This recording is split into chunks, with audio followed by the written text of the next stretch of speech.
Hello friends, ഇതാണ് എൻ്റെ MOS propagation plastic container. ഇതിനുള്ളിൽ നമുക്ക് മോസ് വളർത്തിയെടുക്കാൻ സാധിക്കും.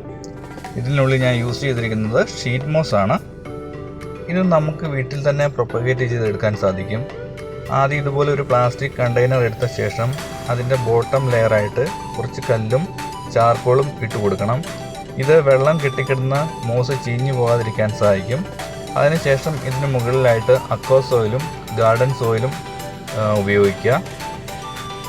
അതിനുശേഷം നമ്മുടെ കയ്യിലിരിക്കുന്ന സ്പെയർ ആയിട്ടുള്ള ഷീറ്റ് മോസ് അതിൻ്റെ കണ്ടെയ്നറിൻ്റെ 4 സൈഡിലും വെച്ച് പിടിപ്പിക്കുക. പിന്നീട് സോയിൽ നല്ലപോലെ നനഞ്ഞു നിൽക്കുന്ന രീതിയിൽ വെള്ളം സ്പ്രേ ചെയ്ത് കൊടുക്കണം. വെള്ളം ഇമ്പോർട്ടൻ്റ് ആണ്. സോയിൽ നല്ലപോലെ നനഞ്ഞു നിൽക്കുന്ന രീതിയിൽ തന്നെ നമ്മൾ വെള്ളം സ്പ്രേ ചെയ്ത് കൊടുക്കണം. ഫൈനലി കണ്ടെയ്നർ നമുക്ക് ക്ലോസ് ചെയ്ത് വെക്കാം. ഇത് നേരിട്ട് സൂര്യപ്രകാശം അടിക്കാത്ത ഏതെങ്കിലും നല്ല വെളിച്ചമുള്ള സ്ഥലത്ത് വേണം വെക്കാൻ, അല്ലെങ്കിൽ 12 hours ആർട്ടിഫിഷ്യൽ ലൈറ്റ് വേണം കൊടുക്കാൻ. Thank you for watching.